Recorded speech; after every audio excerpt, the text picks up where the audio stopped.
Today on the Game Marks podcast, we hit the All Japan Women's Pro Wrestling circuit as we dive into Super Fire Pro Wrestling All-Star Dream Slam.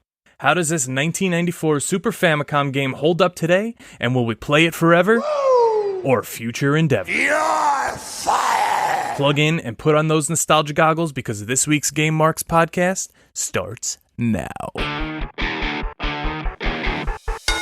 And now, the Game Marks!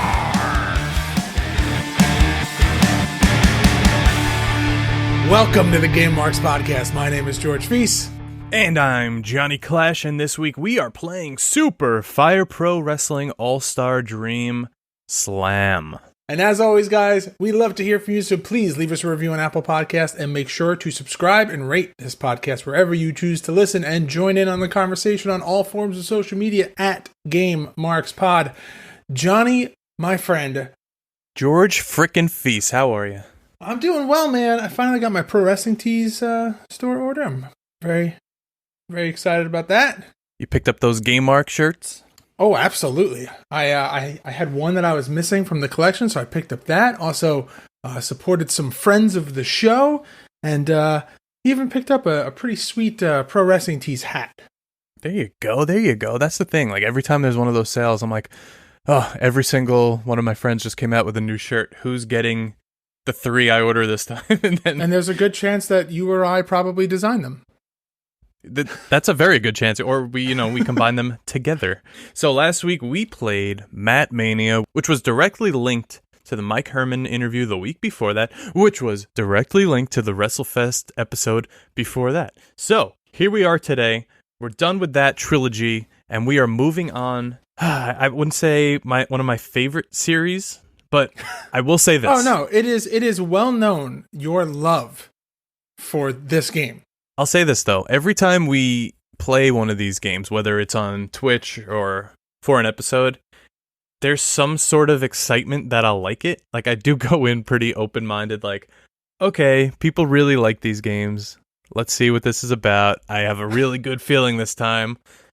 Most of the time, I'm just let down, but we'll get to that part later to see if I liked it or not.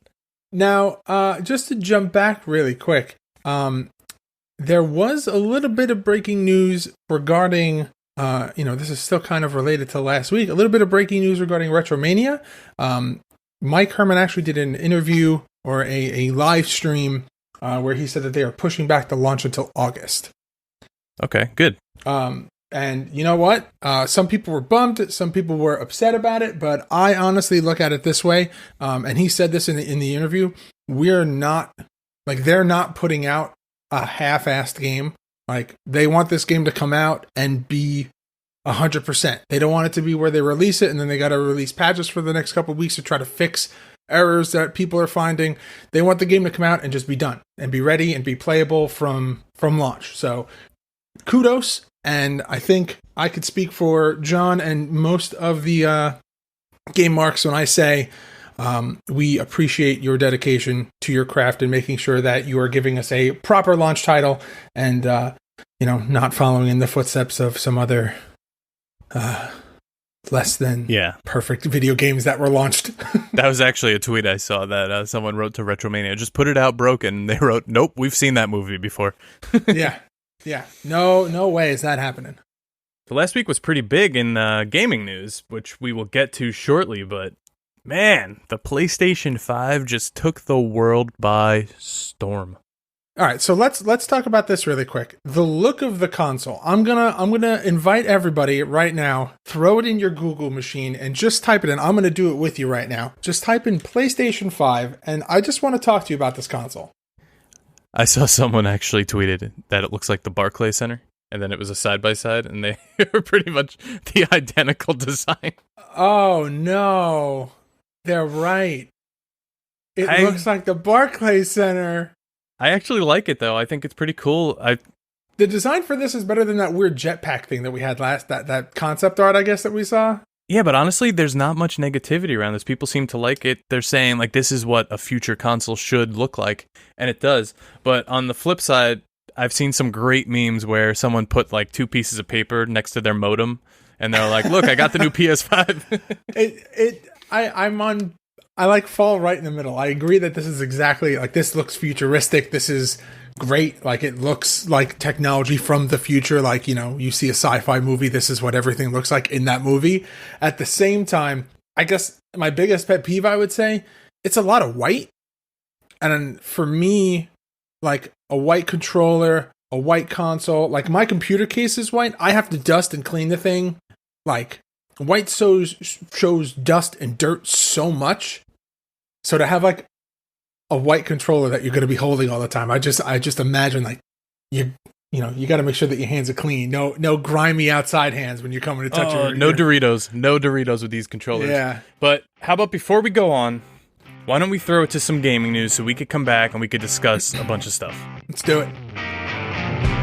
Are you looking to get a better grip on life? How about your video games? Well, VGF Gamers are the largest silicone gaming brand in the USA. They have a variety of different and unique skins for the PlayStation 4 and Xbox One controllers and consoles. Check out their products at vgfgamers.com and use code GameMarks to receive 15% off your order at checkout. That's GAMEMARKS at checkout. VGF Gamers. Better grip, better style.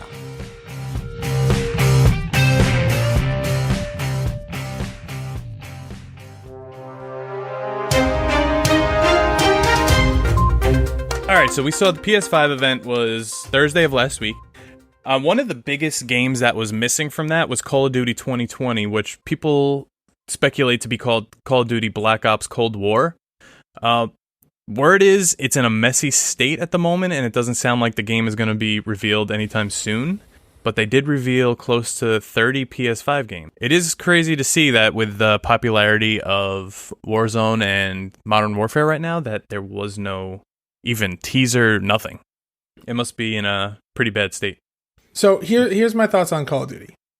I think, and I'm saying this with all of the love and admiration that I have for Call of Duty, I think we need a year off. I think with the success and popularity of Warzone and how well that's taking off, that if you introduce another Call of Duty game, you're going to kill the Warzone player base. Because now you're going to have to tie in Warzone into every future title, and now there's different versions of Warzone with different guns, and how does that sustain? So you have Warzone for... So, let me cut you off quick. I don't necessarily agree with that for a few reasons. So, the last Black Ops, they had Blackout mode, which was kind of like Warzone, but a little different. A little more relaxed, not as much stuff.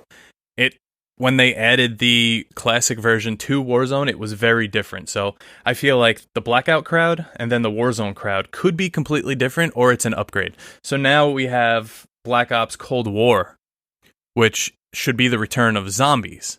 Now I feel like zombies is that replacement for Warzone, and you're going to play either one or the other or both. I think there's people out there that really love zombies or really hate zombies. So you're going to pick one or the other. Now, back in the day, if you had, I'd say Black Ops, if you had Modern Warfare, you're going to get those. But then there was like World at War. That wasn't necessarily the best Call of Duty. So you still played the old one, and then Modern Warfare 2 came out, then Black Ops 2 came out. They kind of all bleed into each other, if that makes sense. But I feel like if we're getting Black Ops Cold War, it's going to be a completely different game than Modern Warfare. Because Black Ops and Modern Warfare, I'm sounding like a real like Modern Warfare Call of Duty stan right now, but I don't care. But if this one does have zombies, I think that's going to be the push away from Warzone. And if they do add a Battle Royale, it's going to be something a little different. I was going to say, so then I agree with that. If you're proposing or they're going to do zombies instead of a Battle Royale, then I'm good for that. I just feel like you can't trump Warzone right now, and why would you want to? But at the same time, I don't know. I feel like this is also in December, or at this point, past 2021. Yeah, but I'm looking at it this way: games that go away and come back. You know, they take like an extended leave, whether it's a year or two off, and then come back, are always well received. Like Assassin's Creed is a great example. The Last of Us 2. The Last of Us. But Assassin's Creed, I'm talking about like those yearly titles, but like Assassin's Creed for a while released a game every year, and they progressively got worse after. Black Flag, I'd say, is probably the last quality one that I played that I liked. And then the ones after that were not as good. And then they took a year or two off. Then they came back with Origin. Origin was amazing. And now the new Valhalla Assassin's Creed game that's coming out, the cinematics look phenomenal. I'm all for it. And speaking of Valhalla, I gotta tell you, a big want for me for the PS5. And I'm going to say this, and then we can jump into the releases that were announced so far. I don't know if you've ever played the God of War series. Unfortunately, I have not. Okay, so that's the trade-off. You've played Gears, and I've played God of War. Yeah, I've definitely wanted to play those in the past, but even if you don't play it and you just watch like the YouTube cinematic movie, the storyline and how the game itself is, like the story, the graphics, it's awesome. It's really great. And the last God of War that came out was phenomenal, and I'm really hoping that we get a new one. And I highly recommend it to anyone who hasn't played it. But from there, John, what do you say we run through this list of the PS5 releases that were announced at the event? I'll read through this if you read through the roster later. Okay. So we have Marvel's Spider-Man Miles Morales, Horizon Forbidden West, Ratchet and Clank Rift Apart, Resident Evil Village, Demon Souls, Gran Turismo 7, Pragmata, Sackboy A Big Adventure, Hitman 3, Kena Bridge of Spirits, Ghostwire Tokyo, Project Athia, Deathloop, Returnal, GTA 5, NBA 2K21, Stray, Solar Ash, Little Devil Inside, Jet the Far Shore, Bugsnax, Destruction All-Stars, Oddworld Soulstorm, Astro's Playroom, Goodbye Volcano High, and Godfall. All right, so out of this list, John, what jumps out and stands out to you the most? Well, the obvious one is Spider-Man, Miles Morales. I know we're both excited for that, but let me skip ahead first and say GTA 5 on another console. This game is a force. This game cannot be stopped. This was on PS3, this was on PS4, and now PS5. This is unheard of that one game, we're not saying like GTA 2, 3, 4, 5 are all on different consoles. No, one game is on 3 generations of consoles. This is nuts.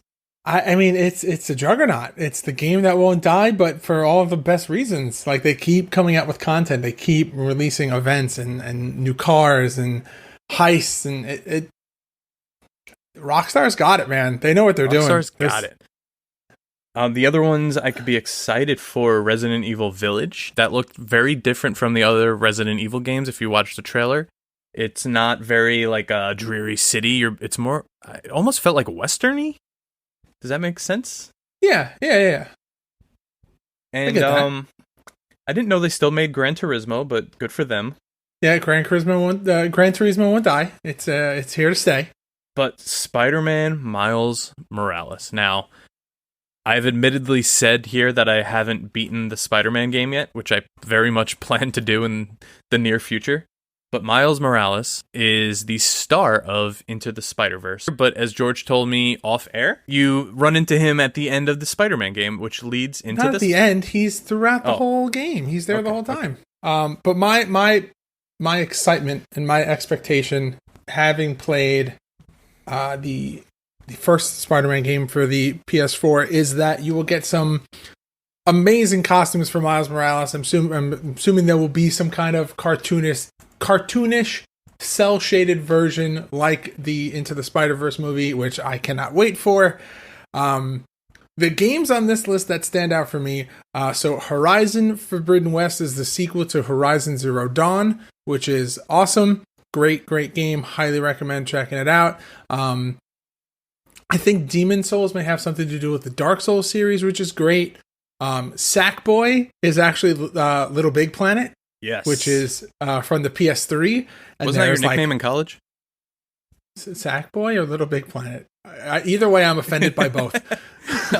We'll let the fans decide. Either way, I'm offended by both.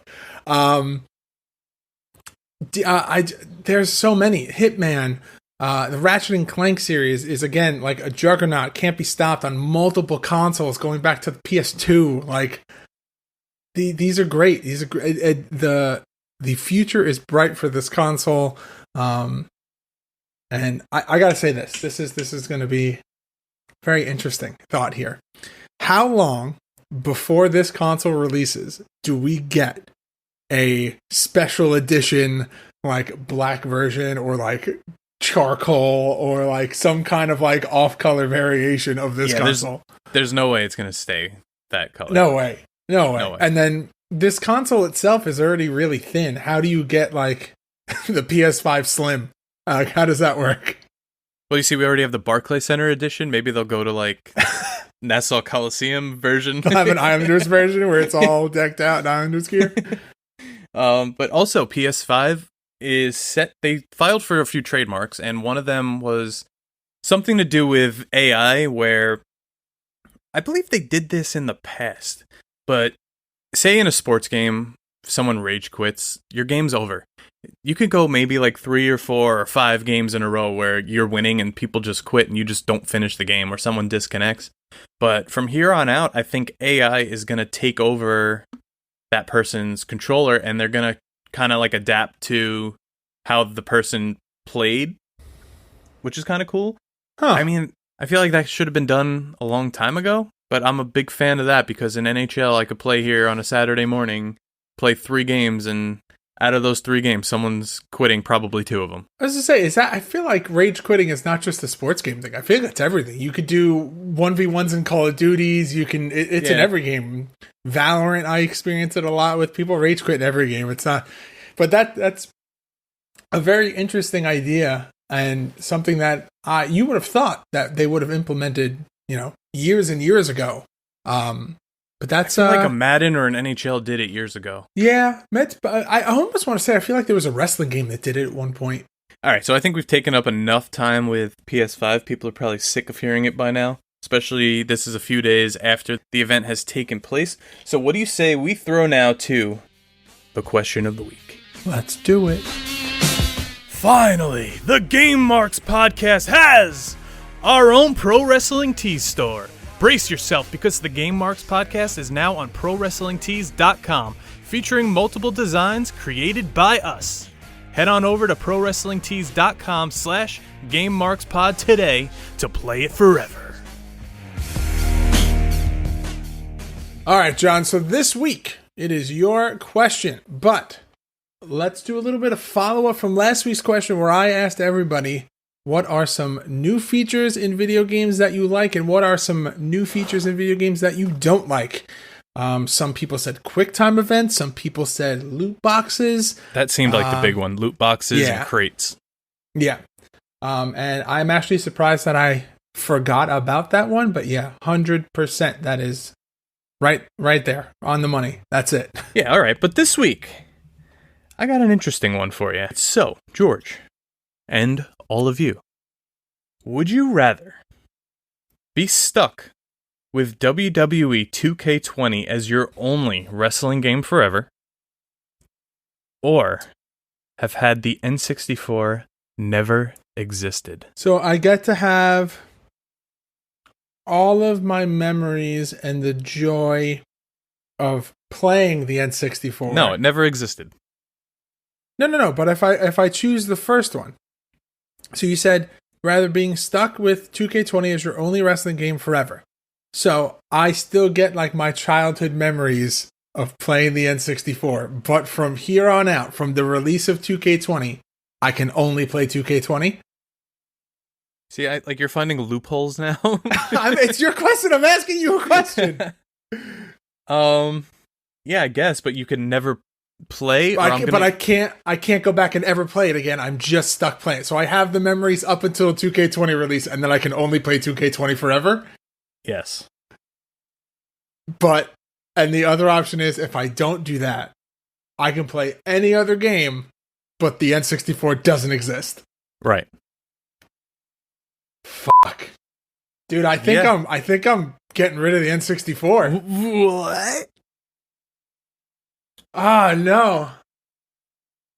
It's a valid argument, but just think.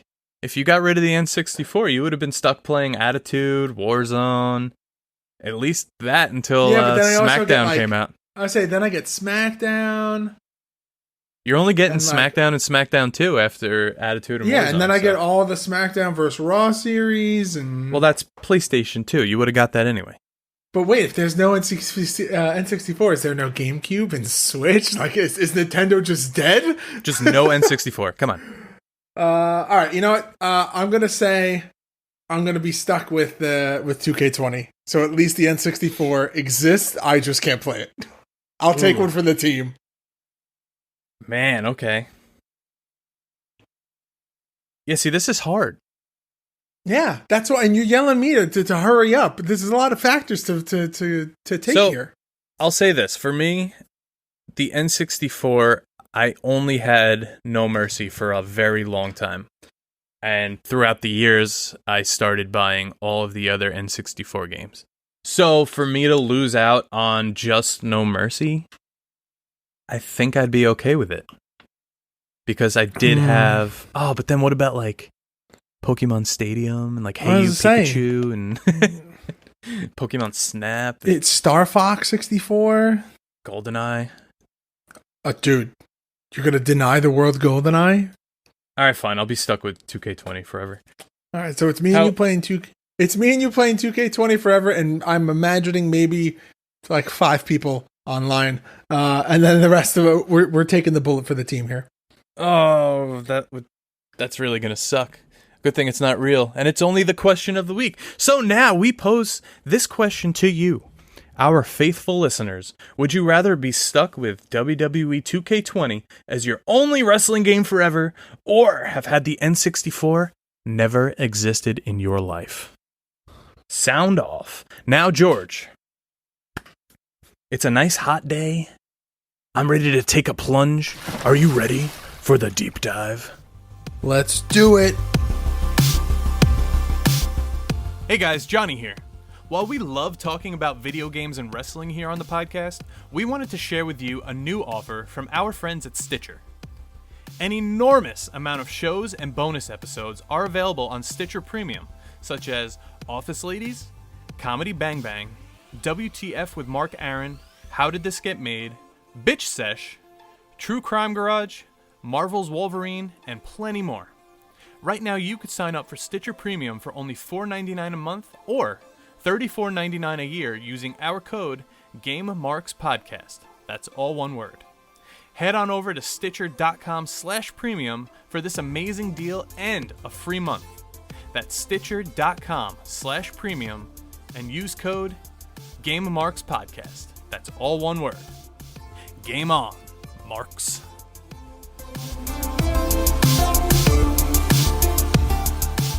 All right, Johnny. Here we go. The moment you've been waiting for.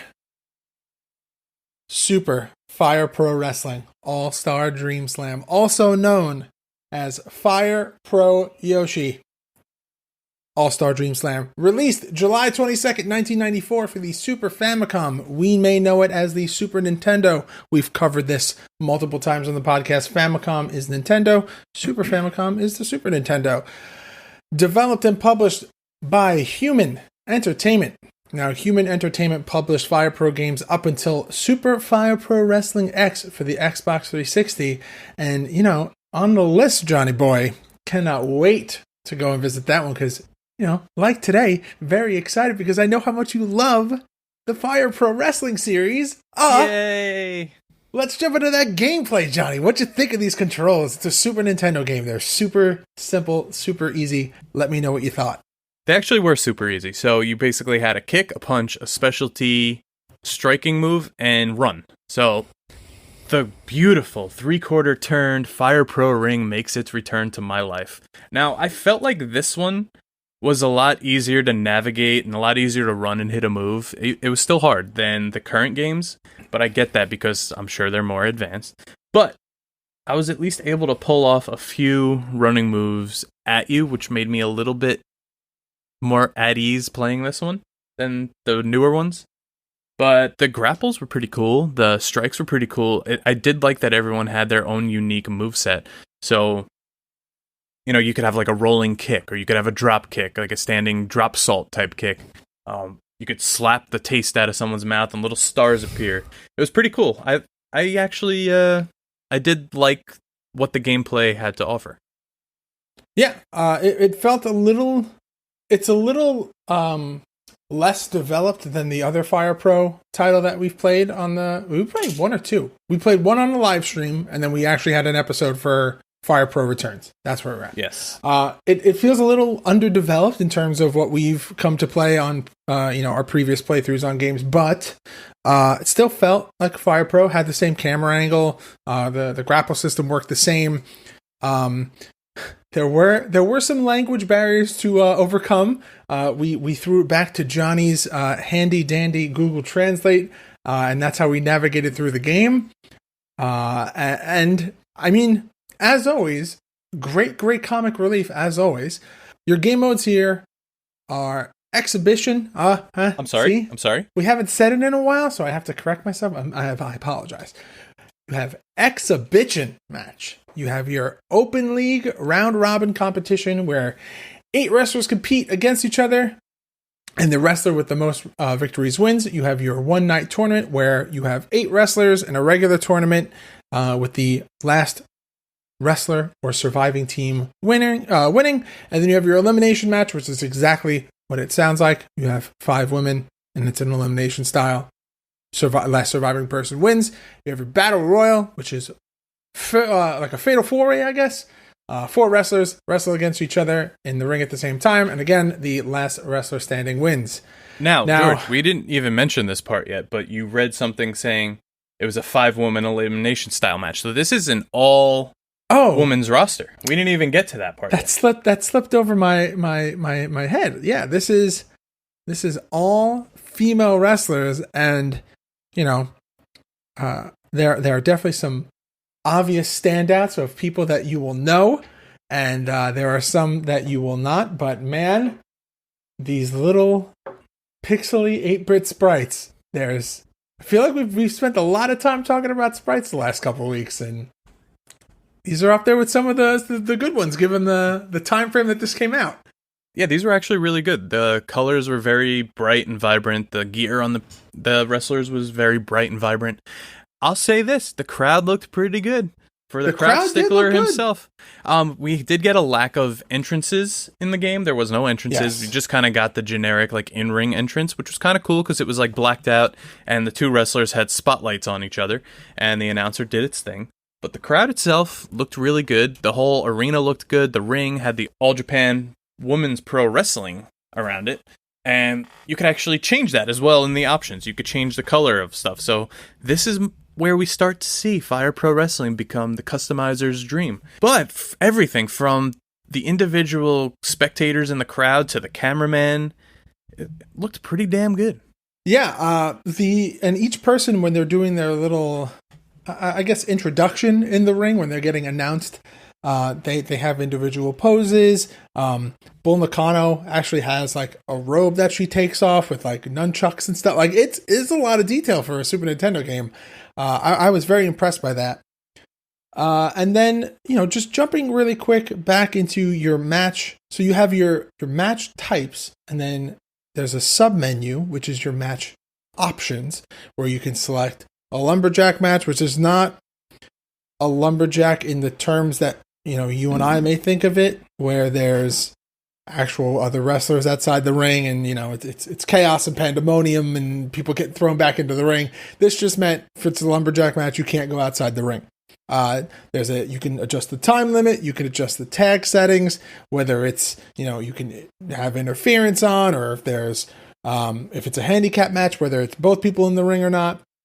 You can adjust the time settings, and then the match conditions, which we'll get more into during the Clash at the Feast. But your options are normal, submission, pinfall, and a 2-count fall, which it says 2-count, but I'm assuming that means like 2 out of 3.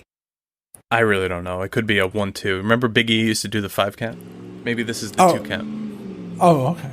As a car really loud drives by. So you're going to notice a little disclaimer for future episodes. Summer is coming, guys, and I love you and I love doing this podcast, but sometimes windows need to be open so that I don't die of heat exhaustion. So sometimes you may hear some birds chirping until it starts to get cool outside again. Birds are terrifying. Yes, I've saved 2 birds in the last 3 days. But regardless, I would like to say that this game came out the same year as one of our personal favorites, WCW Super Brawl. So, while that was on the Super Nintendo, this was on the Super Famicom.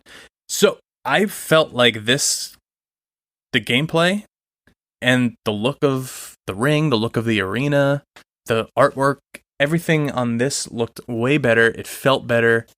I am terrified of the 3/4 turned ring. I think when we played this one, I finally started to figure it out a little bit. I don't know if that's going to translate to the newer Fire Pro Wrestlings, but Super Brawl didn't have that down pat at all. This felt less like you were tied to a grid. Like Yes. this, you had a little more free. The only thing that you were really tied to the grid on was running, but that's to be expected given the style of game that it is and the generation that it's on. But this had like diagonal movement. Like this felt better and more fluid, less rigid. Yeah, I agree with that 100%. But as we stated earlier in the episode, you read off the releases for the PS5 event, and now it is my turn to take us through this roster, and I will need all the help that I can get. So, your roster for Super Fire Pro Wrestling All-Star Dream Slam starts with Bull Nakano, Asia Kong, Akira Hokuto, Kyoku Ino, Yumiko Hoda, Takako Ino, Toshio Yamada, Manami Toyota, Suzuka Manami, Bat Yoshinaga? Yoshinaga. Yeah, Bat Yoshinaga. Look at me Saki- correcting you. I know. It's a lot of letters there. Saki Hasagawa, Debbie Malenko, which is okay. Mariko Yoshida, Kaoru Ito, Etsuko Mita, Mima Shimoda, Infernal Kaoru, Chaparita? Is that what that is? Chaparita Asari? All right, you didn't do that bad. This was a rough one. Usually I'm pretty good at the Japanese wrestling days, but this one was rough. Now, so that's your base roster. Now, there's also some generic wrestlers that were based on some All Japan Women's Pro Wrestling superstars, but they did not get, I guess, the license or the rights to use them. So it's just their likeness and different names. So Red Woman is Mayumi Ozaki. White Woman is Jaguar Yokota. Black Woman is Devil Masami. Green Woman is Dynamite Kansei. Yellow Woman is Shibodu Kandori. And Pink Woman is Megumi Kudo. Now, together, they make the Power Rangers. No, I was going to say Captain Planet. It does make me think of Power Rangers, though, because it's pretty much the colors, absolutely. So. There's also 2 hidden boss characters, which is Crash Gal 1 and Crash Gal 2, a.k.a. Chigusa Nagayo and Lioness Asuka. Not the Asuka we know. Lioness Asuka. But John, this is the time. This is the most exciting part of the episode where we do our breakdown of the artwork. And if you looked at the artwork for this week's episode and you throw All-Star Dream Slam in your Google machine, you may see some striking similarities. But I think it's time, John, for you to bust out your good old-fashioned Google Translate on this cover, and let's see what it says. All right, I got it out, but I do think this one's going to be pretty self-explanatory, because half of it is in English, so I'm assuming the other half is just the Japanese wording of the same exact. So, on the cover above All-Star Dream, it says, Women and Girl and 5 Mouth Girls. It's something woman or girl, yeah. Now They've on got the 5 side- mouths? Holy shit. All right, so out of the whole cover, the only clear one is the logo up on the top left says All Japan Women's Pro Wrestling. Okay, well. Everything hey. else is pretty unreadable. All right. Well, it's something. But on the cover, you also see a bunch of the wrestlers. You see Asia Kong, you see Bull Nakano, the woman that I have dubbed the Hogan Warrior, and then just a bunch of the other roster. Unfortunately, not super familiar with the All Japan women's wrestling roster from, like, I'm assuming 93, 94. But hey, you know what? This is a homework project now. Let's get more familiar with it. But Johnny boy, do you think it's time for us to throw to some fast facts? Absolutely. Let's go.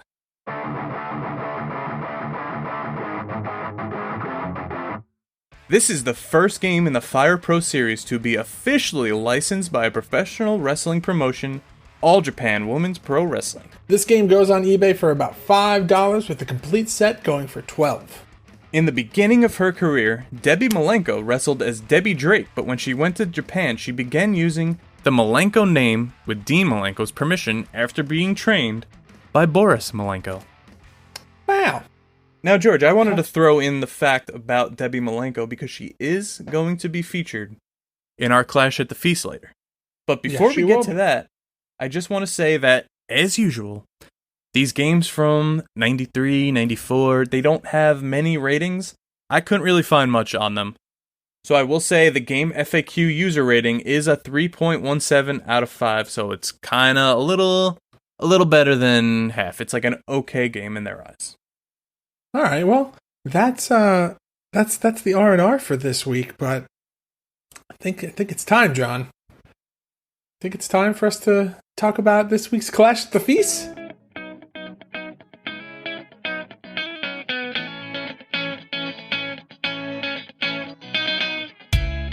Alright, so I feel like we haven't had like a quality Clash at the Feast in a while. We couldn't do one for Matt Mania because it was single player. Before that, we had an interview, and before that, WrestleFest, we took the tag titles as partners. So, before that, George, you were on a 5-game winning streak in Clash at the Feast. In Clash at the Feast. So, this week we played... That window for the Season 1 is rapidly closing. Yeah. This week we played a few games to warm up, especially because I am complete trash at this game. So, somehow... in the official Clash at the Feast game, George was messing with the settings which were not in English and somehow put it in submission match.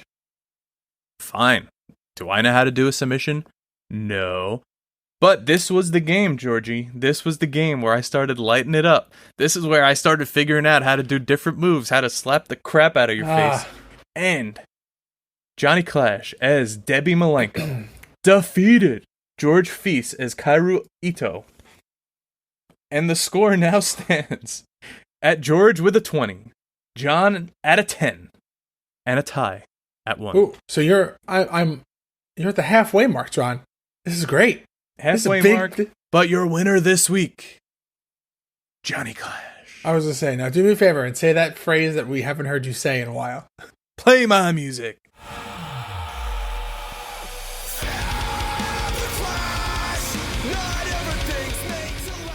So, this is going to be a yearly tournament, right? Like, our year mark is going to be the end of Clash at the Feast. All right, so we have a little while to go. Maybe I can catch up. I can still catch up. I really only need to get 10 in a row. No big deal. As long as we're not playing Fire Pros, even though I just proved that I can do it. See, this is the thing. This is a changing point. Will is going to be very excited about this episode because this is the changing point where you figured out the fucking controls to a Fire Pro after 2 games and multiple hours of playing the game. You finally figured it out. I'm very proud of you. And honestly, I'm happy that you won this week. I felt like you needed the dub this week. Pity. No pity. I tried to win. I play for keeps, bud. I feel like you got this win, got some confidence, some wind in your sails, and it was a game that you probably went into this expecting not to win because it was a Fire Pro game, and you kicked my ass. So, congratulations, John. Well, the game before this, you put me in like a Cesaro, like a big swing, for 3 minutes straight. You were trying to stop it. I was trying to break out of it. We were both just button mashing. It was a legitimate 3 minutes straight of just spinning around.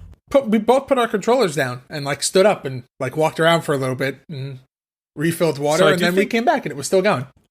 I do think there's parts of this game that are broken with like the submission holds, because some of them are just put on way too long and you can't stop them. You can't break out of them. So I think aspects of that could be like, okay, what the hell am I doing here? Yeah. There was, you know what? We're starting to get into a bit of our opinions on the game. And I think, John, it may be time to rate the game. The game!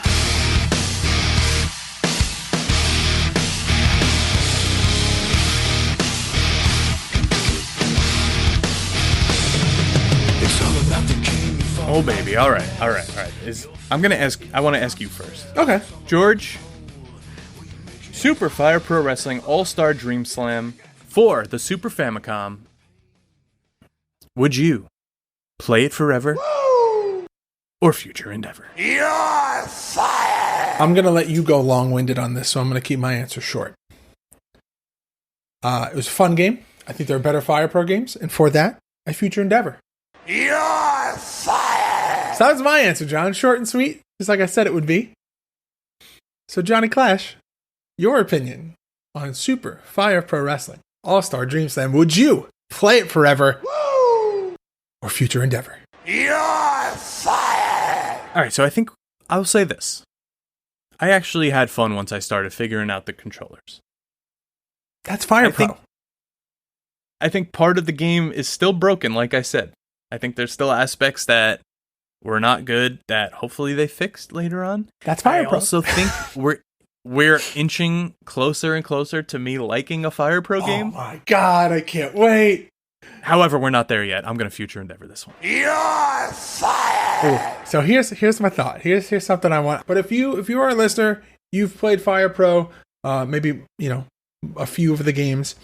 What is your pick for the Fire Pro Wrestling game that you think Johnny Clash is going to be like, you know what? I like this one.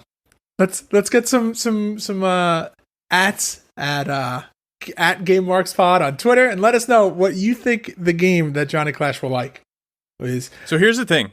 We played Fire Pro World together. We played, I believe, the one before that together. Fire Pro Wrestling Returns for the PS2.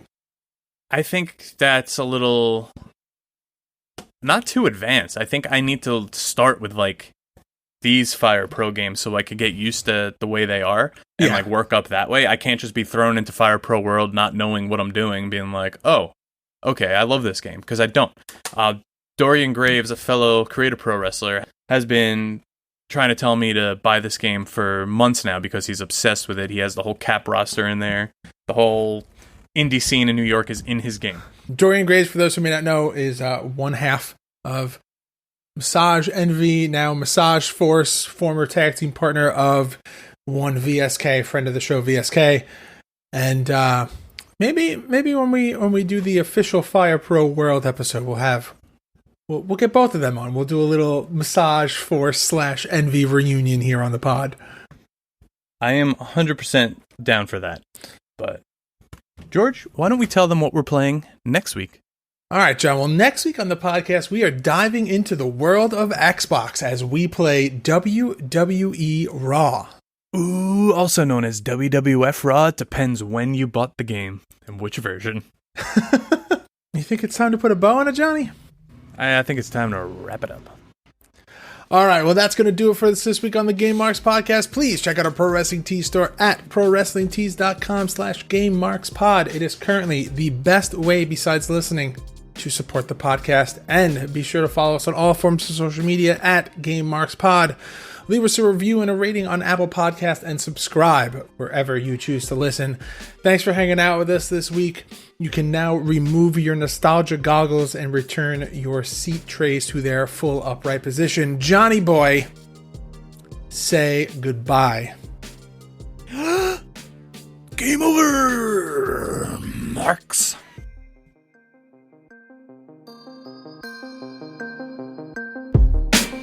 Game Game Marks podcast, put them on the radar. Playing rare games, Sega Saturn, no Game Shark. Johnny and George work hard and they play hard. Future Endeavor games and put them in the graveyard. From the deep dive to the clash at the feast, how can I get more? That's question of the week. Follow on Twitch, there's nothing that they won't play. Game Marks podcast every single Monday.